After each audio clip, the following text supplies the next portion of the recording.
Bom ou não? Está começando mais um Why Moto, o canal de moto mais mineiro do Brasil. Meu nome é Caio Barroso e hoje eu dou início a uma série de 3 vídeos falando sobre o desempenho da Himalaia 411 em 3 terrenos diferentes: estrada, off-road e cidade.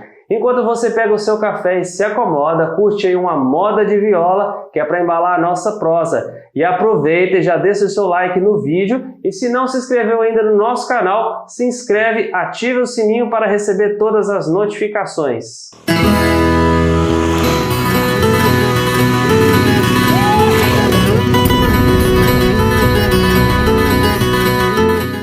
É isso aí, pessoal! Minha moto acabou de fazer 5.000 quilômetros, saiu da revisão no sábado, inclusive foi uma revisão muito bem feita, já senti uma grande diferença na moto. Então vou falar da minha experiência com ela até agora.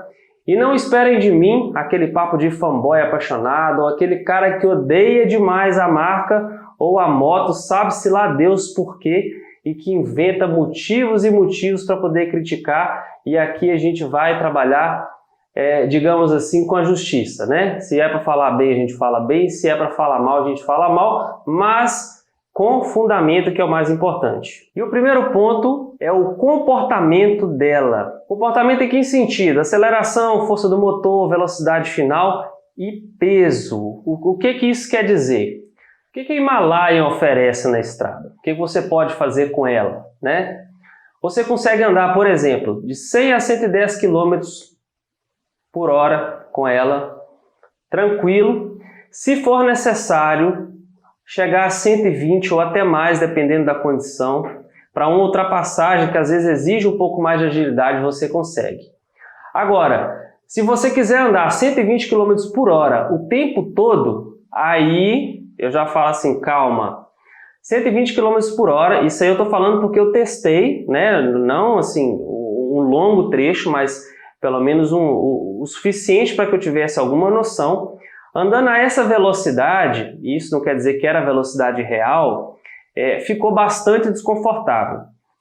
A pilotagem gera um pouco mais de tensão, a vibração da moto, como eu estava com 3 baús e a minha esposa também deu uma diferença maior. Então a moto não é para isso. No meu ponto de vista, a Himalaia é aquela moto que você vai colocar na estrada, vai andar de 100 a 110 km por hora, com aquele objetivo de contemplação. Você vai curtir a viagem, vai andar sem pressa, se tiver que dar uma acelerada, você dá uma acelerada, e é isso aí.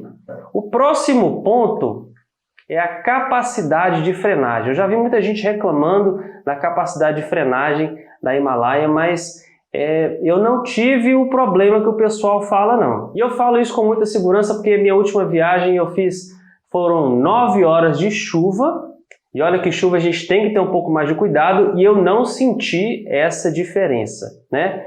Claro que a gente reduz um pouco mais a velocidade, né? Mas não tive nenhum problema com o freio. Freia muito bem, inclusive algumas pessoas falam assim, na hora que freia a moto faz barulho, o freio da moto faz barulho. Claro que faz barulho, é o ABS funcionando, né? Que bom, graças a Deus que está funcionando.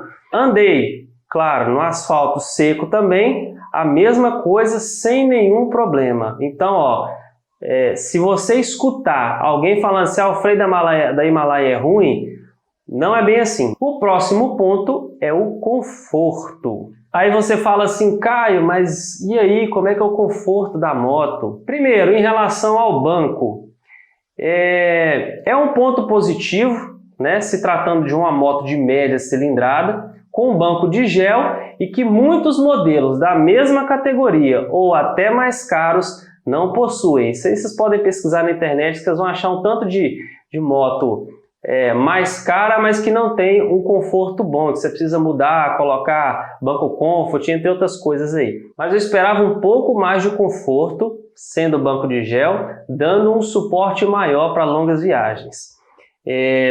Com 2 horas e meia, mais ou menos, de viagem, eu comecei a sentir dor e uma certa dormência, e a minha esposa, atrás, ela até um pouco antes, porque aí é uma crítica que ela fez, que o formato do banco do garupa, ele não acomoda completamente a parte traseira, né? Então isso aí fica uma observação, quem sabe um dia a marca resolve, né? Ou então os fabricantes de banco aí resolvem para a gente poder comprar, né?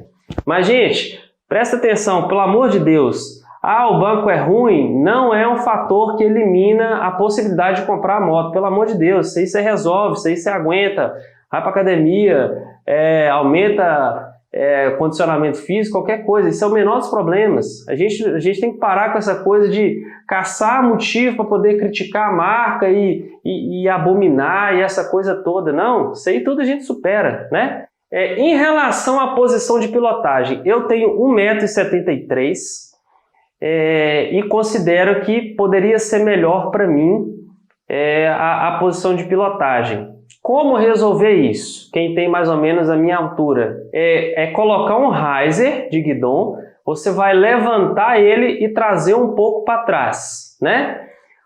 Atualmente, a minha posição de pilotagem é com os meus braços esticados. Isso dá uma sobrecarga maior nos meus ombros, uma tensão maior e acaba que muito rapidamente assim, é relativo, né? Gera uma tensão maior, então vai gerar dor mais rápido. Agora, com o riser, a posição do ombro e dos braços, o ombro vai ficar mais relaxado, né? O braço vai ficar mais retraído e o ombro mais relaxado, e aí vai ficar melhor o conforto. Um outro ponto muito interessante, isso é algo que eu observo muito quando eu vou olhar uma moto, vou pesquisar sobre ela, é o farol. Às vezes pode parecer besteira para algumas pessoas, mas para quem viaja eu sei que vai fazer uma diferença muito grande, principalmente se você sai de madrugada para viajar ou se por algum acaso você pega algum trecho de estrada à noite até chegar no destino, isso vai fazer diferença. No caso da Himalaia, o farol dela atende muito bem mesmo. Eu peguei um trecho muito grande de estrada à noite, foi mais ou menos foi mais ou menos 4 horas de viagem à noite, e o único problema que eu tive é porque eu estava com peso atrás, então a frente da moto levantou e o farol brilhava no olho dos outros motoristas e eles achavam que eu estava com o farol alto, e aí você sabe, né? Eles vão aumentar o farol, botar o farol alto na nossa cara também, mas infelizmente isso aí não tem como resolver, mesmo que você faça aquela ajustezinho que é meio gambiarra do farol jogando um pouquinho para baixo, né? Na hora que tira o peso da moto, você não vai ter esse problema. Outro ponto importante, consumo de combustível. E aí aquela coisa assim, ou vocês acreditam em mim, né? Ou não acreditam, mas eu vou falar assim mesmo, que é pelo menos para ter um parâmetro. Eu marquei o consumo da moto em 3 situações diferentes. Número 1, a moto sem nenhum baú. Número 2, a moto com um baú. Número 3, a moto com 3 baús e garupa. O desempenho foi o seguinte, isso é o consumo na estrada, viu gente? Usando os baús laterais, o consumo da moto foi de 27 km por litro. Sem os baús ela chegou a fazer 29 km por litro, foi uma média muito boa. Eu estava andando de 100 a 110 km por hora mais ou menos, indo para a Serra do Cipó, e com os 3 baús, mais garupa, minha esposa, o consumo chegou a 25 km por litro. Olha só, a conclusão é que a moto ela tem uma autonomia muito boa, independente do peso que você tá, né? Agora, vai depender, sempre, né? Vai depender do quanto você acelera, do quanto você força ali a moto, né? Eu prefiro ser razoável com ela. E aí eu pergunto, você concorda ou não concorda com tudo que falei aqui? Deixa aí nos comentários como foi a experiência de vocês e o que acha que podemos abordar mais. E se alguma coisa te incomodou e você não gostou dos meus comentários, deixa aí também para a gente poder melhorar, né? É importante esse feedback aí, essa troca. E se você gostou desse vídeo, deixa o seu like, compartilha com todos os seus amigos. Talvez vai fazer uma diferença para ele assistir esse vídeo, né? Além, claro, de fortalecer o canal, ajudar a gente a crescer. E já adianto, na próxima quinta-feira, às 6h30 da noite, eu vou falar do desempenho da Himalaia no off-road. Será que ela é boa ou não é boa no off-road? Ela aguenta ou não aguenta trilha? Então já deixa anotado aí na sua agenda, beleza? Agora vai lá tomar o seu café, tomar a sua cachaça, comer seu pão de queijo e a gente fica por aqui. Um grande abraço!